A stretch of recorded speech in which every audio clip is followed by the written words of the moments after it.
Hi!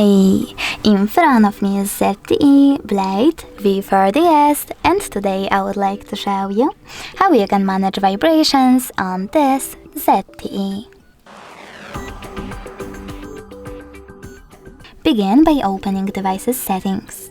In them you need to choose Sound section.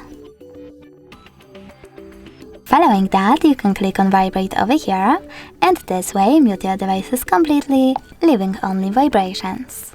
You can also click on Ring and tap on one of those options: Ring only, Vibrate when ringing, or Vibrate then ring. I will go with Vibrate then ring. Now scroll down and click on Switch to Silent, Vibrate.